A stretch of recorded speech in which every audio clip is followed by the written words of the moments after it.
All right, let's talk about a composer who didn't just write music, he completely rewrote the rules. We're talking about a guy who proved that sound could be so powerful, so totally new, that it could literally make an audience lose its mind and start a full-on riot. You heard me right. Seriously, picture this. You're at a fancy concert, and the music that starts playing is so shocking that people in the audience start shouting, arguing, and then actually fighting each other. That's not a movie scene. That really happened. Yeah, exactly. How in the world can a bunch of notes on a page make people so mad they start throwing punches in a theater? Well, that's the mystery we're going to dive into right now. Okay, so the piece of music that sparked all this chaos was called The Rite of Spring. When it first opened in Paris, the audience was expecting, a nice, pretty ballet. But what they got instead was something that sounded like nothing they had ever heard before. It was wild, it was intense, and it literally split the room. So, what was it about this sound that was so shocking?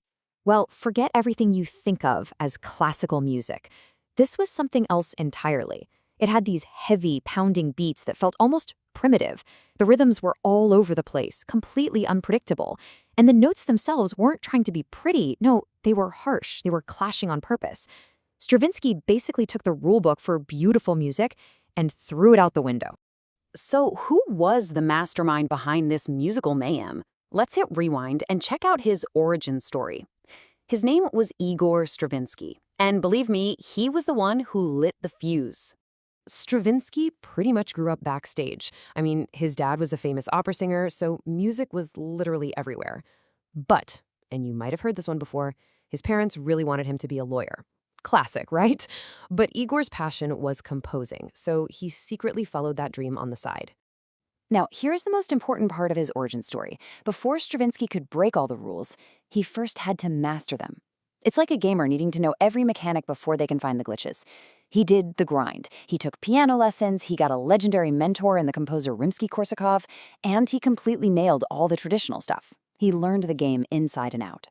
And all that work paid off. His first big break was a ballet called The Firebird. It was magical, super colorful, all based on Russian fairy tales. And Paris absolutely loved it. It was still kind of in the style of his teacher, but you could already hear that something new, something unique was starting to bubble up. He was officially on the map. So for his next trick, he leveled up with a piece called Petrushka, and this is where he really started to experiment. He used this wicked technique called bitonality. It's basically when you play music in two different keys at the same time, creating this awesome, tense, clashing sound. The gaming analogy is perfect. Imagine the intense boss battle music playing right on top of the happy-go-lucky theme of the main world. That chaotic energy was exactly what he needed to capture the vibe of a crazy, busy fairground. But here's the thing that really made Stravinsky a legend. He was never happy just staying in one lane. He was the ultimate style shifter. You know, kind of like a YouTuber who gets famous for gaming and then suddenly pivots to making documentaries and then comedy skits and is incredible at all of them. That was Stravinsky. His career basically had three major phases. He started with that wild, mythical Russian sound that we've been talking about. But after he literally caused a riot with that huge, intense sound, what do you think he did next? He pulled a complete 180 and jumped into what's called his neoclassical period. Yeah, instead of going bigger and wilder, he decided to look back in time for inspiration, to old-school composers like Mozart. It was kind of like he was making a remix. He took the clean, organized ideas from classical music and just gave them his own fresh, modern Stravinsky twist. And the difference was just massive. I mean, look at this. On one side, you've got The Rite of Spring. Giant orchestra, loud, shocking, primitive.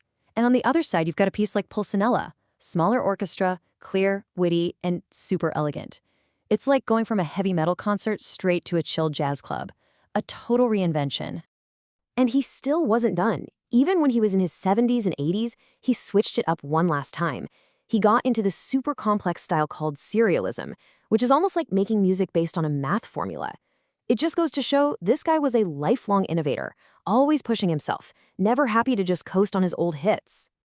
So at this point, you might be thinking, okay, cool history lesson, but what does this have to do with me? Well, here's the thing. You have definitely heard Stravinsky's influence, even if you never realized it. His musical DNA is pretty much everywhere.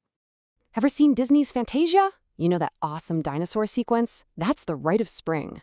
You know that huge epic sound you hear in movie scores during a big battle or a really tense scene? A lot of that comes straight from Stravinsky's playbook.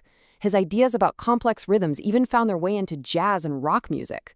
He wasn't just a composer, he basically designed the soundtrack for the modern world. So what was his ultimate game-changing idea? It was actually pretty simple. Rhythm could be the star of the show.